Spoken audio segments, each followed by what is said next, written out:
Hello നമസ്കാരം. ഇന്ന് നമുക്ക് സ്ക്വിഡ് എങ്ങനെ വളരെ എളുപ്പത്തിൽ ഒരു സ്റ്റിർ ഫ്രൈ മസാല തയ്യാറാക്കുന്നു എന്നുള്ള റെസിപ്പിയാണ് പരിചയപ്പെടുത്തുന്നത്. ഇതിന് മലയാളത്തിൽ കണവ എന്നും കൂന്തൾ എന്നും പലയിടങ്ങളിലായിട്ട് അറിയപ്പെടുന്നു. ഈ ഡിഷ് തയ്യാർ ചെയ്യുന്നതിനായിട്ട് 700 ഗ്രാം നല്ല ഫ്രഷായിട്ടുള്ള കണവയാണ് ഞാനിവിടെ എടുത്തിരിക്കുന്നത്. ഇത് ക്ലീൻ ചെയ്യാൻ അറിയാത്തവർക്കായിട്ട് എങ്ങനെ സ്റ്റെപ്പ് ബൈ സ്റ്റെപ്പായിട്ട് ക്ലീൻ ചെയ്യുന്നു എന്നുള്ളത് ഞാനിവിടെ ഉൾപ്പെടുത്തിയിരിക്കുന്നു. ഇത് കണ്ടു നോക്കൂ.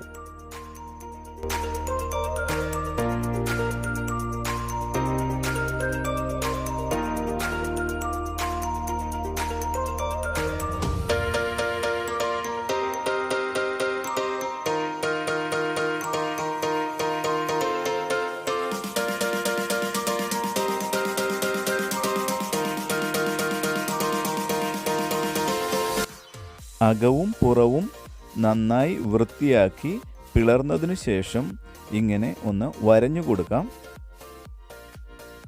ഇങ്ങനെ വരഞ്ഞു കൊടുത്താൽ മസാല എല്ലാ ഭാഗങ്ങളിലും നന്നായിട്ട് പിടിക്കുകയും കുക്ക് ചെയ്തതിനു ശേഷം കാണാൻ നല്ല ഭംഗിയുമായിരിക്കും.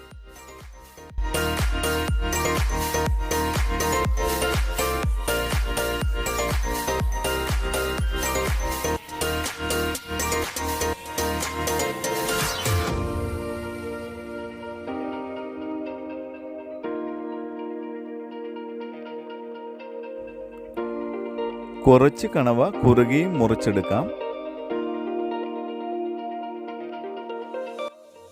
ഇങ്ങനെ വൃത്തിയാക്കിയെടുത്ത സ്ക്വിഡ് മറൈനേറ്റ് ചെയ്യാനായിട്ട് 1/4 ടീസ്പൂൺ മഞ്ഞൾപ്പൊടി, 1/2 ടീസ്പൂൺ മുളക് പൊടി, 1 ടേബിൾ സ്പൂൺ ഇഞ്ചിയും വെളുത്തുള്ളിയും കൂടി ചതച്ചത്, ആവശ്യത്തിന് ഉപ്പും ചേർത്ത് കൊടുത്ത് നന്നായിട്ട് ഇളക്കി ഒരു 30 മിനിറ്റ് മറൈനേറ്റ് ചെയ്ത് വയ്ക്കാം.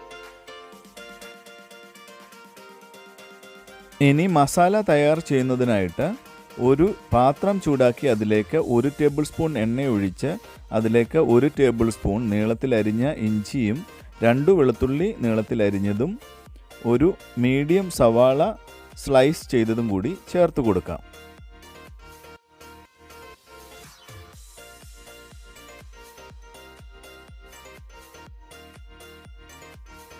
ഇതെല്ലാം കൂടി നന്നായി വഴറ്റിയെടുക്കാം.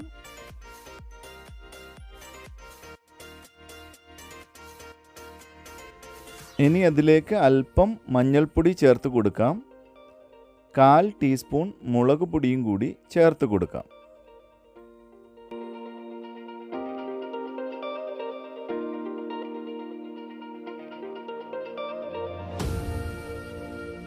ഇനി 2 പച്ചമുളക് ചെറുതായി അരിഞ്ഞത് ചേർത്ത് കൊടുത്തൊന്ന് വഴറ്റിയതിന് ശേഷം അതിലേക്ക് ഒരു ചെറിയ തക്കാളി ചെറുതായി അരിഞ്ഞത് ചേർത്ത് കൊടുത്ത് നന്നായി വഴറ്റിയെടുക്കാം. അതിലേക്ക് 1/4 ടീസ്പൂൺ ഉപ്പും കൂടി ചേർത്ത് കൊടുക്കാം.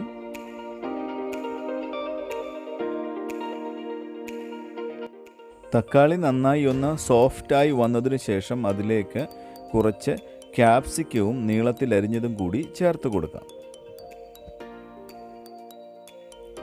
ഇനി അതിലേക്ക് 1/2 കപ്പ് വെള്ളം ചേർത്ത് കൊടുക്കാം. 3 മിനിറ്റോളം ചെറിയ തീയിൽ കുക്ക് ചെയ്തെടുക്കാം.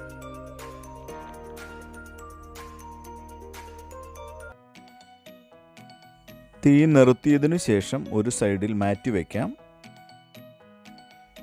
ഇനി ഒരു ഫ്രൈയിങ് പാൻ ചൂടാക്കി അതിലേക്ക് 1 ടേബിൾ സ്പൂൺ എണ്ണയൊഴിച്ച് നമ്മുടെ മറൈനേറ്റ് ചെയ്ത് വെച്ച സ്ക്വിഡ് അതിലേക്ക് ഇട്ട് കൊടുക്കാം.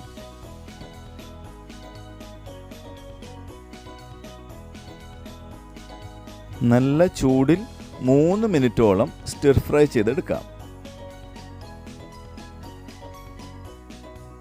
കൂടിയ ചൂടിൽ ഇങ്ങനെ സ്റ്റിർ ഫ്രൈ ചെയ്ത് എടുത്തതിനു ശേഷം അതിലേക്ക് നമ്മൾ തയ്യാർ ചെയ്തു വെച്ച മസാലയും കൂടി ചേർത്ത് കൊടുക്കാം. ഇനി അത് നന്നായി മിക്സ് ചെയ്യാം. ഇങ്ങനെ 2-3 മിനിറ്റ് കുക്ക് ചെയ്തതിന് ശേഷം അതിലേക്ക് അല്പം നാരങ്ങാ നീരും കൂടി ചേർത്ത് കൊടുക്കാം. ഇനി അതൊന്ന് നന്നായി മിക്സ് ചെയ്തതിന് ശേഷം അതിലേക്ക് ആവശ്യത്തിന് ചോപ്പ് ചെയ്ത് വെച്ച കൊറിയാണ്ടർ ലീവ്സും കൂടി ചേർത്ത് കൊടുക്കുക. താല്പര്യമുണ്ടെങ്കിൽ 2 ടീസ്പൂൺ സോയാ സോസും കൂടി ചേർത്ത് കൊടുത്താൽ ഒരു പ്രത്യേക ടേസ്റ്റ് ലഭിക്കുന്നതാണ്. വളരെ സോഫ്റ്റും ടേസ്റ്റിയുമായ കണവ സ്റ്റിർ ഫ്രൈ തയ്യാറായി കഴിഞ്ഞു. ഇനി അത് സെർവ് ചെയ്യാനായിട്ട് നമുക്ക് ഒരു പാത്രത്തിലേക്കിട്ട് ഗാർണിഷ് ചെയ്തെടുക്കാം. വീഡിയോ ഇഷ്ടമായെങ്കിൽ ലൈക്കും സബും ഷെയറും ചെയ്യാൻ മറക്കരുതേ. പുതിയ ഒരു വീഡിയോയുമായി വീണ്ടും കാണാം. അതുവരേക്കും ഗുഡ് ബൈ.